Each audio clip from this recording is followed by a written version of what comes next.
میں صرف ایک چیز جاننا چاہتا ہوں کہ پاکستان میں اگر قانون اپنی جگہ پہ موجود ہے تو وہ جو سری لنکن کے ساتھ ہم نے کیا تھا کہ سینکڑوں لوگ اس کے پیچھے چڑھ گئے تھے اور پورے پاکستان نے کہا نہیں نہیں ٹھیک ہے، نہیں نہیں ایسے آئندہ نہیں ہوگا، اور بڑی سزائیں دے دی، اور آج پھر ہم نے 5 جو ہیں وہ چرچ جلا دی ہیں۔ بات کرتے ہیں برما کی، کشمیر کی بہت بات کرتے ہیں، ظلم ہو گیا، یہ ہو گیا، یہ ہو گیا، وہ ہو گیا۔ پاکستان کے اندر جو ایشوز ہو رہے ہیں ان کے اوپر ہماری مین اسٹریم میڈیا ہو یا ہمارے منسٹر ہوں اس طریقے سے آواز کیوں نہیں اٹھاتے؟ کیوں نہیں کہتے کہ ہم نے بارہا کئی ایسے کیسز دیکھے جس میں اعلانات ہوتے ہیں، مسجدوں سے اعلان ہوتے ہیں اور اس میں یہ کہا جاتا ہے کہ لوگ باہر نکل آئیں۔ آپ ایک ان پڑھ ملا مولوی کے ہاتھ میں مسجد نہیں دے سکتے۔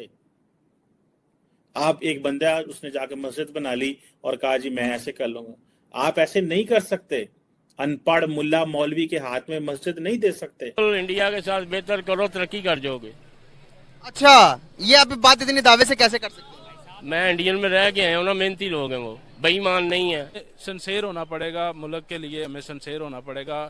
انڈیا کو ہم بات کر رہے ہیں کہ انڈیا سے الگ ہوئے، تو انڈیا سے سیکھ لینا چاہیے۔ یہ پاکستانی جو پاسپورٹ ہے اس کی جو جب دیکھتے ہیں فارنر تو وہ اس کے بعد وہ اگنور کر دیتے ہیں پاکستانی سٹوڈنٹس کو یا لیڈر جو بھی بندہ باہر جاتا ہے۔ جشن آزادی 14 اگست بہت جوش اور جذبے کے ساتھ، جوش و خروش کے منانے کے صرف 2 دن کے بعد ہم نے اسی جوش و جذبے کے ساتھ فیصل آباد اور جڑاوالا میں 4 چرچز کو آگ لگائی ہے۔ 4 گرجا گھروں کو گرایا گیا۔ 4 گرجا گھروں چرچز کو گرانے کے بعد، ان کو آگ لگانے کے بعد وہاں پر موجود بائبلز کو بھی آگ لگائی گئی، اور پھر بھی جب ہماری اندر کی آگ ٹھنڈی نہیں ہوئی تو پھر ہم نے رخ کیا وہاں پر کرسچن کمیونٹی کے گھروں کی طرف، اور کرسچن کمیونٹی کے ڈزنز آف ہاؤسز کو بھی آگ لگائی۔ اب یہ واقعہ کیسے ہوا، کس نے اس پر اکسایا، اور لوگوں نے یہ ری ایکشن کیوں شو کیا؟ ایک بندہ ہے، ایک آدمی ہے، اور وہ اسپیکر پہ مائک اس کے ہاتھ میں آ جاتا ہے۔ وہ کہتے ہیں کہ بندر کے ہاتھ میں ماچس نہیں ہونی چاہیے۔ مقام مسجد اگے کٹھے ہو، تسی ناشتے کرن دے گھر بیٹھے، مسلمانی کاری ہے تہاڈے وچ، تہاڈوں تو مر جانا چاہیے سی، سڑکاں بلاک ہو جانیاں چاہیے سی۔ اگر قانون انہاں نوں ارسٹ نہیں کرتا تو پھر سارے بندے کٹھے ہوئے ہوئے تھے، احتجاج کرو اور قانون کے دائرے لے کے سارے احتجاج کرو، آن کے سارے مسلمان کٹھے ہوئے تھے۔ انسولے سائیاں دی بکرے وچوں سائیاں نے قرآن پاک دی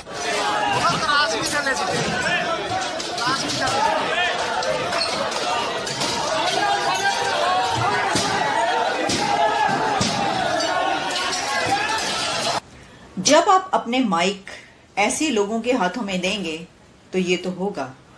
بندر کے ہاتھ میں ماچس پکڑا دیں، پوری کی پوری بستی جلا کر راکھ کر دے گا۔ آپ اپنے مائک اور اپنے سپیکرز جوہلا کے ہاتھ میں تھما دیں، آپ کی بستی کو آگ لگانے کے لیے وہ صرف ان کو 1 منٹ چاہیے ہوگا، اور وہ انہوں نے کر دکھایا۔ یہ کوئی پہلی دفعہ تھوڑی ہے۔ ہم نے بارہا کئی ایسے کیسز دیکھے جس میں اعلانات ہوتے ہیں، مسجدوں سے اعلان ہوتے ہیں، اور اس میں یہ کہا جاتا ہے کہ لوگ باہر نکل آئیں۔ اور دیکھیے کہ یہ کبھی ہوتا ہے کہ کرسچنس نے یہ کر دیا، کبھی ہوتا ہے احمدیز نے یہ کر دیا، کسی بھی مائنورٹی کا نام لے کر الزام لگایا جاتا ہے کہ انہوں نے بلیسفیمی کی ہے۔ اب ہم اتنے بے حس ہیں کہ ہم نے ایک عیسائی جو وہاں پہ صفائی کرنے والا اس کا گھر بھی جلا دیا اور ان کے اوپر بلیسفیمی کے چارجز لگاتے ہیں۔ اب یہ دیکھنا یہ ہے کہ پروٹیسٹرز ہیں، باہر نکل آتے ہیں سینکڑوں کی تعداد میں، باتیں پھر ہم کرتے ہیں جی انڈیا کی، کہ جی دیکھیں جی انڈیا میں کیا ہوا۔ وزیر اعظم پاکستان جو کہ کیئر ٹیکر گورنمنٹ ہے، انہوں نے بڑی خوبصورت بات کی ہے، لیکن کیا یہ بات ہی رہے گی؟ کیا یہ بات ہی رہے گی؟ یہ جو وزیر اعظم نے کہا ہے کہ جو لوگ ملوث ہیں ان کو سزائیں دی جائیں گی، بس یہ باتیں رہیں گی یا کچھ ہم کریں گے بھی؟ ہم کیوں اس کو ہمیشہ کے لیے اس چیز کو نہیں روک سکے؟ سینکڑوں لوگ ہاتھوں میں سوٹیاں لے کے، ڈنڈے لے کے، کمزور جو عیسائی ہیں ان کی بات گاہوں پہ چڑھ گئے، کس چیز کے لیے؟ کیا کیا انہوں نے؟ کون سا اسلام کو خطرے میں ڈالا ہے انہوں نے؟ پاکستان، آپ کا جو حسن ہے، آپ وہ امت شاہ اگر آپ نے دیکھا ہوگا انڈین پارلیمنٹ میں جو انہوں نے خطاب کیا تھا، उसमें कहा था जनाब पाकिस्तान में तो ये तो 14% थे ऑलमोस्ट माइनॉरिटीज, ये तो कम होकर 3% रह गई हैं। वो कहाँ गए हैं? पहले ही दुनिया हम पे इल्जाम लगाती है, और बहुत सारे इल्जाम दुनिया के सच्चे होते हैं कि हम अपने लोगों को मार देते हैं। शिया है तो मस्जिद में जाने से पहले बाहर गार्ड खड़े करेगा, सुन्नी है तो मस्जिद में जाने से बाहर पहले गार्ड खड़े करेगा, ईसाई है तो पहले बाहर गार्ड खड़ा करेगा, सिखों को हम मार देते हैं, हिंदुओं को हम कन्वर्ट कर लेते हैं। हम कौन लोग हैं? हमें क्या इस्लाम ने ये दर्ज दिया हुआ है? क्या हमें को एग्जिस्टेंस का लफ्ज की समझ नहीं आती? क्या हमें डायलॉग की समझ नहीं आती? क्या हमें प्लूरलिज्म जैसे अल्फाज की समझ नहीं आती? सुनने में आया कि पैरामिलिट्री रेंजर्स को डिप्लॉय कर दिया गया है। मैं सिर्फ एक चीज जानना चाहता हूं कि पाकिस्तान में अगर कानून अपनी जगह पे मौजूद है तो वो जो श्रीलंकन के साथ हमने किया था कि सैकड़ों लोग उसके पीछे चढ़ गए थे और पूरे पाकिस्तान ने कहा नहीं नहीं ठीक है, नहीं नहीं ऐसे आइंदा नहीं होगा, और बड़ी सजाएं दे दी, और आज फिर हमने 5 जो है वो चर्च जला दी हैं। किस नाम पे चर्च जलाए हैं? क्या इनका कसूर है? पाकिस्तान में 97% मुसलमान रहते हैं। खौफजदा तो हम इतने हैं कि हम किसी गैर मुस्लिम को वजीर आजम और सदर नहीं बनने देते कि शायद ये मुल्क की शक्ल ना बदल दे।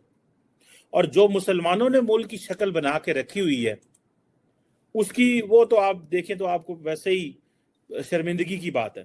हो गया। अच्छा, अगर श्रीलंकन की बात करें, जो मैनेजर आए थे सियालकोट में, उनके ऊपर अटैक किया गया। पहले तो प्रॉपर जश्न मनाया गया कि हमने काफर को मार दिया, हमने ये कर दिया। बाद में जब तफ्तीश हुई, सारी चीजें सामने आई तो पता चला वो तो बेचारा बेकसूर है, और फिर पूरी दुनिया में इमेज भी खराब हुआ, गवर्नमेंट को भी शर्मिंदगी का सामना उठाना पड़ा। देखिए, मैं आपको फिर ये बात कर रहा हूँ कि आप और मैं अगर हमारे कोई अपने पर्सनल भी इश्यूज हो, मैं ये तौहीन वाला मामला तो एक साइड पर रख देता हूँ, ऐसे ही है। ठीक है। अब आप मुझे बताएं कि आपको कितना बिलीफ है इस सिस्टम के ऊपर कि आपको इंसाफ मिलेगा? ठीक हो गया, आपकी बात से एग्री करता हूँ कि कितना बिलीव है कि गवर्नमेंट इंसाफ देगी। लेकिन दूसरी बात की जाए, अल्लाह ना करे कल को कोई भी उठ के आपके ऊपर ऐसे ही अपनी पर्सनल इश्यूज हो, कोई पर्सनल गुस्सा और आपके ऊपर इल्जाम लगा दे कि इसने तौहीन की है, इसने बेहुरमती की है, और सारे लोग उठ के आके आपके ऊपर अटैक कर दें, फिर आप क्या कहेंगे? बिल्कुल, मैं तब भी मेरा यही स्टांस है कि ये मामला आम पब्लिक को अपने हाथ में नहीं लेना चाहिए, ठीक। ये काम है रियासत का, रियासत के करने वाले काम है। लेकिन मैं आपको फिर वही बात कर रहा हूँ कि आप जिस निज़ाम में रह रहे हैं ना, हम लोग जहाँ जिस निज़ाम में सांस ले रहे हैं, वो निज़ाम इतना का फरसूदा है, वो निज़ाम इस कदर खराब हो चुका है कि आप यहाँ सिस्टम टोटली खराब है। यहाँ ना तो आपके पास इस्लाम है, ठीक, और ना आपके पास जमहूरियत है, ठीक। तो आप ये कहें कि जी जमहूरियत के अंदर फैसले हो रहे हैं या इस्लाम के अंदर फैसले हो रहे हैं, ऐसा है ही कुछ नहीं। जबकि नाम में हमने दोनों चीजें रखी हैं, पाकिस्तान इस्लामी जमहूरिया पाकिस्तान, ठीक है।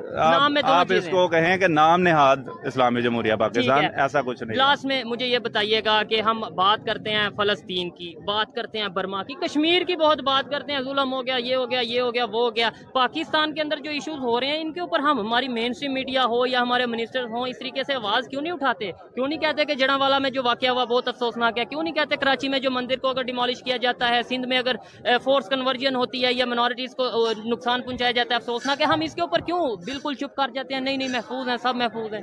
देखिए, जो नेशन स्टेट का तस्वुर है ना, वो सबसे बड़ा मसला है इस चीज के ऊपर, ठीक। आप शाम के लिए तो शायद बात कर लें, लेकिन वैसे जो आप कह रहे हैं ऐसी बात होती भी नहीं, कोई शाम के लिए नहीं बोलता। नहीं, हमारे यहाँ पे तो रैलियां निकलती, कश्मीर के लिए नहीं कोई बोलता। देखिए, कश्मीर के लिए कोई नहीं बोलता। रैलियां कितने साल हो गए कश्मीर के मसले को? कश्मीर के मसले को तो तकरीबन 76 साल हो गए। इसका हल क्या है?